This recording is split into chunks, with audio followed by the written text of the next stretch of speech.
Hello friends, welcome to Radha recipe. இன்றைக்கி நம்ம பார்க்க போகிறது ரெஸ்டாரண்ட் ஸ்டைல் சிக்கன் ஃப்ரை எப்படி செய்யலாம் அப்படிங்கிறது பார்க்கலாம். ஒரு டிஃப்ரெண்ட்டான டேஸ்ட்டில் இருக்கும் இந்த சிக்கன் ஃப்ரை. நீங்கள் சிக்கன் எடுத்திங்கன்னா இந்த மாதிரி ஒரு முறை ட்ரை பண்ணி பாருங்கள். வாங்க இப்போ எப்படி செய்யுதுன்னு பார்ப்போம். நம்ம வீடியோக்குள்ளே போகிறதுக்கு முன்னாடி என்னோடய சேனலில் ஃபஸ்ட் டைம் பார்க்குற வியூவர்ஸாக இருந்தால் என்னோடய சேனலை மறக்காமல் சப்ஸ்கிரைப் பண்ணிக்கோங்க. அப்படியே பக்கத்தில் இருக்கிற பெல் ஐக்கானை ப்ரெஸ் பண்ணிங்கன்னா நான் போடுற வீடியோஸ் உங்களுக்கு நோட்டிஃபிகேஷனோட வரும். வாங்க இப்போ வீடியோக்குள்ளே போகலாம். சிக்கன் ஃப்ரை செய்ய முதல்ல 150 கிராம் சிக்கனை சின்ன சின்ன பீஸுகளாக கட் பண்ணி எடுத்துருக்கேன். இந்த அளவுக்கு கட் பண்ணிக்கோங்க. இப்போ இதை ஒரு பிளேட்டுக்கு மாற்றிட்டு இதில் ஒரு முட்டை சேர்த்துக்கலாம். 150லேருந்து 250 கிராம் சிக்கனுக்கு நீங்கள் ஒரு முட்டை சேர்த்திங்கன்னா சரியாக இருக்கும். மிளகுத்தூள், இது கூட ஒரு அரை ஸ்பூன் மைதா, ஒரு ஸ்பூன் கார்ன்ஃப்ளவர், இது கூடவே தேவையான அளவுக்கு உப்பையும் சேர்த்து இதை நல்லா கலந்து விட்டுக்கலாம்.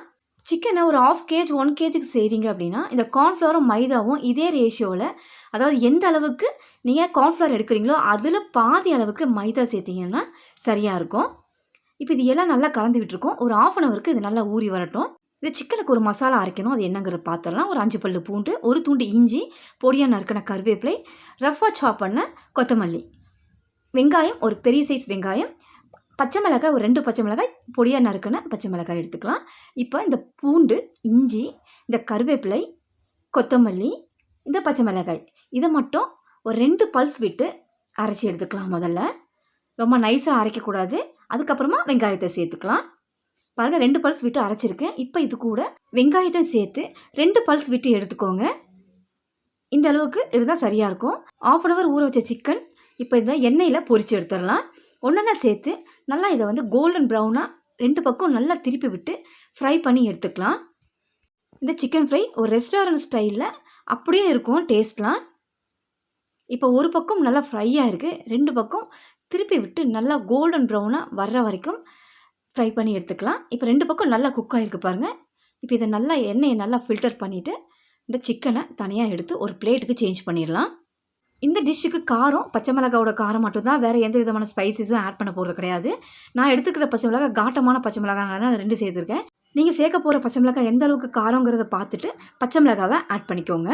இப்போ சிக்கன் ரெடியாக இருக்குது. இப்போ அடுத்ததாக ஒரு பேனில் 1.5 குழிக்கரண்டி அளவுக்கு எண்ணெய் சேர்த்துக்கலாம். எண்ணெய் சூடானதும் நம்ம ஒன்றும் பாதியமாக அரைச்சி வச்சோம் பார்த்தீங்களா, அந்த மசாலாவை இது கூட சேர்த்துக்கோங்க. வெங்காயமும் பச்சை மிளகாவோட பச்சை வாசனை இல்லாமல் இதை வதக்கி எடுத்துக்கலாம். பச்சை மிளகாய் சப்போஸ் காரம் கம்மியாக இருக்குதுன்னு தெரிஞ்சுது அப்படின்னா நீங்கள் க்ரீன் சில்லி சாஸ் கூட இதில் ஆட் பண்ணிக்கலாம். இப்போ நல்லா வதங்கி வந்திருக்கு. இப்போ இதில் அந்த நம்ம ஜாரை வாஷ் பண்ணி ஒரு அரை டம்ளர் அளவுக்கு தண்ணி சேர்த்துக்கோங்க. இப்போ ஒரு 2 நிமிஷம் நல்லா கொதித்து வரட்டும். இப்போ இது கூட உப்பு சேர்த்துக்கலாம். சிக்கனுக்கு ஆல்ரெடி நீ தனியாக சேர்த்து ஃப்ரை பண்ணியிருக்கேன். இப்போ இந்த மசாலாவுக்கு ஏற்ற மாதிரி உப்பை சேர்த்துக்கலாம். சேர்த்துட்டு இது கூட ஒரு பிஞ்ச் அளவுக்கு எல்லோ கலர் ஆட் பண்ணுறேன். நம்ம ரெஸ்டாரண்ட் ஸ்டைலில் எப்படி இருக்குமோ அதே மாதிரியாக கொடுக்கணுன்றதுக்காக தான் நான் கலர் சேர்த்துருக்கேன். நீங்கள் வேண்டாம்னா ஸ்கிப் பண்ணிடலாம். 2 நிமிஷம் நல்லா வதக்கி விட்டு எடுத்தாச்சு. இப்போ ஃப்ரை பண்ணி வச்சுருக்கிற அந்த சிக்கனை இது கூட சேர்த்துக்கலாம். இந்த மசாலாவோட இந்த சிக்கன் நல்லா மிக்ஸ் ஆகணும். நம்ம சேர்த்து அந்த பச்சை மிளகாய், கொத்தமல்லி, கருவேப்பிலை இதனுடைய ஃப்ளேவர் அப்படியே இந்த கறியில் நல்லா இறங்கி வரணும். அந்த அளவுக்கு நல்லா மிக்ஸ் பண்ணி விட்டு எடுத்தோம் அப்படின்னா ஒரு சூப்பரான restaurant style chicken fry ready. நீங்களும் இந்த மாதிரி ட்ரை பண்ணி பாருங்கள். ட்ரை பண்ணி பார்த்துட்டு எப்படி இருக்குன்னு எனக்கு கமெண்ட் பண்ணுங்கள். இந்த வீடியோ உங்களுக்கு பிடிச்சிருந்ததுன்னா என்னோட சேனலை மறக்காமல் சப்ஸ்கிரைப் பண்ணுங்கள். தேங்க்ஸ் ஃபார் வாட்சிங்.